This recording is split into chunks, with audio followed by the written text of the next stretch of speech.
Our home was designed with special features to keep unwanted pests out. Thick, solid insulated walls, and a good roof keep the cold wet out. Windows have screens on them so that they can keep insects out. And doors are good and solid so that animals cannot enter our home either. But there's even more safety if you look closer. Windows have special latches that lock them in place so they can't be opened from the outside, and each door has a lock for the same reason.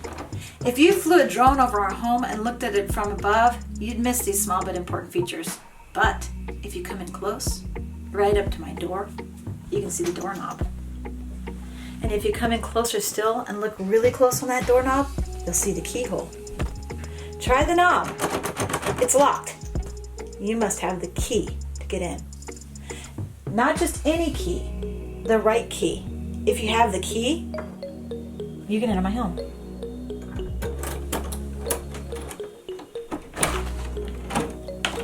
Come on in.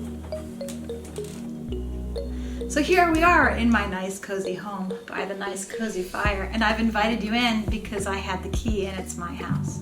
But what if some thief was able to take a picture of my key and make a copy that was good enough to be able to work in my lock? He could come when I wasn't home and gain access to my home. While there, he could ransack my home, removing anything of value he wants to take for himself. He could call in his criminal gang to help him, and they could completely destroy my home, all because he gained access through this tiny little keyhole with a fake key. We just begun learning about viruses in our microbiology class, and we can see how a virus is like a pick-locking thief. We began our study of microbiology kind of like the drone flying over my house. We flew over the cell and observed its protective wall, the cell membrane. We then flew in closer and saw the fluid mosaic nature of the membrane. And as we flew in even closer, we saw protein channels floating gracefully around on the surface of the cell membrane. We watched as different molecules attempted to enter these proteins. Some were let in and some were not. In fascination, we came in closer still to learn how the cell decides which materials to let into the cell and which don't get to gain entrance. We learned about concentration gradients and how diffusion lets gases in easily. And we even wondered how water got in and watched closely as an aquaporin channel allowed for the water molecules alone to enter and exit by osmosis as it moved down its own concentration gradient. We inquired how large molecules get in and out of the cell and found even more complex and specialized protein ports and carriers that enabled substances to gain entrance into the cell. And then we found the keyhole. We found protein channels that had receptor sites that would not allow anything that did not carry the key into that channel. Anything that came up to the cell membrane that did not have this particular key on its surface could not gain access to the cell. But anything that did have the key on its surface could bind to the receptor on this protein channel, and the cell would automatically begin panocytosis and bring the item in. The door was opened wide for this item, and it came completely welcomed in by the cell because the cell trusted the key in its lock, or rather, in its receptor. And then we saw it. The horror began. A virus approached this door to the cell, and we beheld upon the surface of the virus was the key. How? This virus has a copy of the key. No! The virus clicked right into the receptor and entered into the cell. In horror, we watched as the virus entered the cell and took over the ribosomes within, ordering them to begin making new proteins by forcing their own information to be used by the ribosomes instead of the cells. Soon we see a whole bunch of new viruses consuming the inside of the cell until our poor little cell bursts open from holding so much foreign matter, and out comes hundreds of new viruses, each one with a key to fit the receptors on other cells' protein channels. And the war begins. Now the body must fight with all it has. The immune system must work overtime 24 hours a day to win this battle, and as hard as it fights, more and more viruses are being made in other cells. The body must fight not only the virus, but it must determine which of its own cells have been infected and destroy these as well. And so it fights. It fights the virus, and it fights itself, in a way.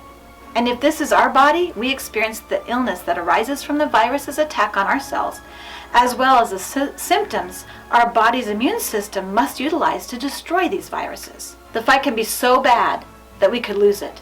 If our immune system is not healthy, this fight can be deadly. If our lungs are not strong enough, it can be deadly. But if we die from this virus's attack, we may not only die from the damage the virus itself did alone, we could potentially die from the fight our immune system used to combat the virus.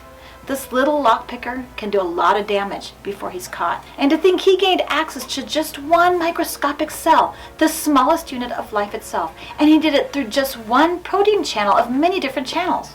And to think that he did this by having a copy of the key that fit into the lock or the receptor of this tiny little protein channel. And with that entrance, he has the capability to wreak havoc on my entire body, even to the point of causing me death.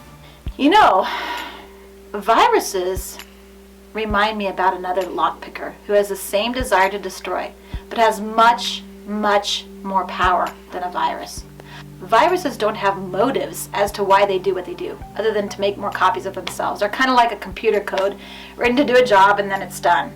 But this lockpicker has an agenda. He knows exactly what he's doing when he gains access to his victim. His goal is to destroy, and to destroy completely.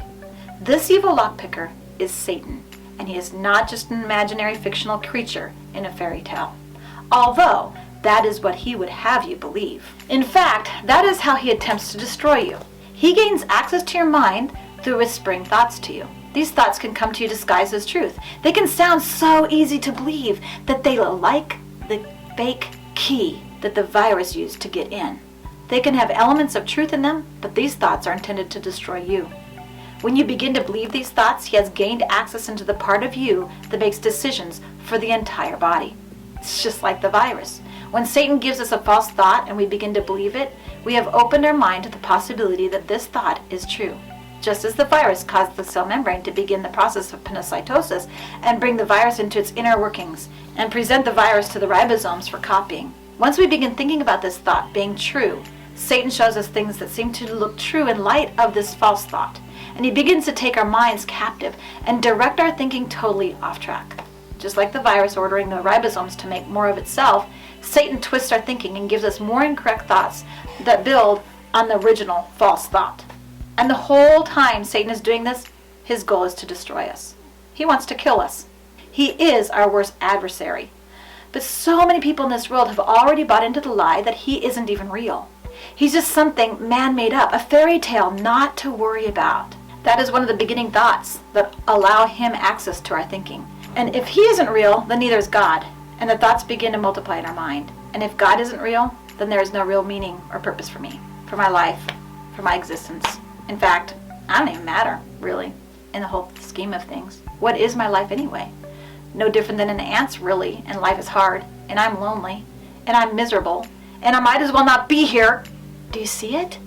This is the ribosomes making more and more viruses until the cell explodes and dies, releasing more viruses to attack more cells until the body may die completely, if not stopped by the immune system.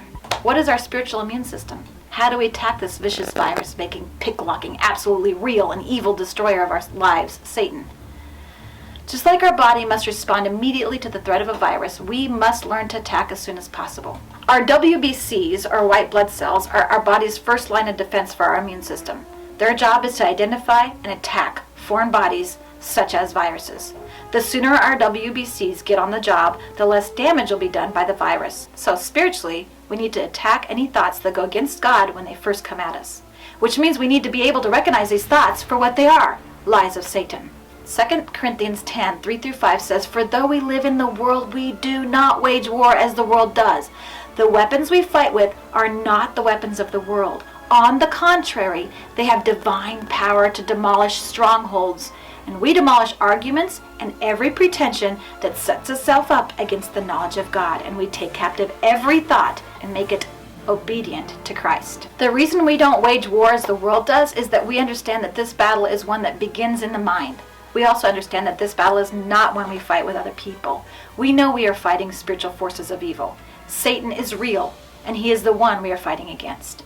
Ephesians 6:12 says, "For our struggle is not against flesh and blood, but against the rulers, against the authorities, and against the powers of this dark world, and against the spiritual forces of evil in the heavenly realms." With this knowledge, we fight back the thoughts that attempt to gain entrance into our minds, trying to convince us that first and foremost, Satan is imaginary, and then there is no God.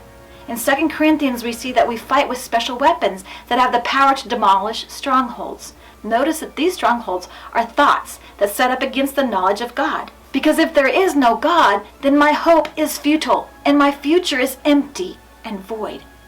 But if there is a God, I have purpose, and I have a future, and I have hope. So that's why Satan attacks first with that thought, there is no God. Back to these special spiritual weapons. What are they? Imagine that they are like your white blood cells. The WBC's, or white blood cells, job is to find the virus and attack it.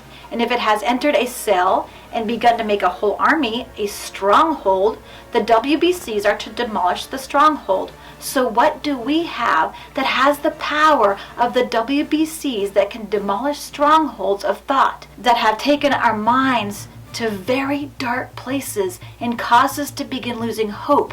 What are these special weapons? Well, our first kind of weapon, one, is our mind. Like our immune system, our own mind will go in the direction we lead it. It must. We begin to see that we have the power to take our mind captive in verse 5 of 2 Corinthians. And it tells us how to do that. We must take every thought captive and make it obedient to Christ. See, that's the real weapon. That's the big, real, secret weapon. Christ is the secret weapon. He alone has the power to demolish these strongholds and destroy the one who placed these in our minds in the first place. We must go to Christ as our spiritual special weapon and allow him to reset our thinking on the truth. Students, when you begin to have these kind of thoughts, recognize them for what they really are and call on Christ for his help. This is called prayer, and it's vital. And no matter how much the lie Satan tries to tell you that you're alone and no one else feels like this and no one else cares and no one understands if you cried out to them for help, do not believe these lies. Believe the truth that there is a God who is loving and he desires to come alongside you in life and be your strength. 1 Peter 5:7-9 says, "Cast all your anxiety on him because he cares for you. Be alert and of sober mind. Your enemy, the devil, prowls around like a roaring lion looking for someone to devour. Resist him. Stand firm in the faith because you know that the family of believers throughout the world is undergoing the same kind of suffering." There is a God who is loving, and he desires to come alongside you in life and be your strength. And he has given you people in your life who love you dearly and who want to walk with you through your struggles. And many, many people are struggling just as you are. Reach out to fellow Christians and find God's help to navigate through life solidly, standing on the truth, rather than sinking into the quicksand of Satan's lies. Some of the strongholds in our minds are deep and dark, and it can feel as though we are buried neck deep in quicksand, and there's no way to get out of it on our own. It is those times when we must tell those we love that we are struggling that badly and we need rescued from our thoughts before they consume us and we sink in forever. I'm always amazed at how much we can learn about our God and our walk, and the fact that our God is a God that did not just create us and then walk away, but he created us and he's that involved. Just as involved as my immune system and just as involved as my white blood cells in helping me fight against the adversary of my soul, Satan. So guys, trust God. Trust what it says in his word. Use the truths of the word of God to attack the lies that Satan throws at you. This week, I went through a really, really, really rough, dark time. And I think that's why God gave me this devotional a little bit late. It was supposed to have already been done. It would have been Saturday that I would have done it. And it was only through taking captive every thought and making it obedient to Christ that I made it through. And I want you guys to know, it was only through reaching out to those that I loved and letting them know I was struggling that I was able to get through it. Guys, reach out if you're struggling. Reach out to those you know care about you. Do not listen to Satan and walk these roads alone. Please reach out.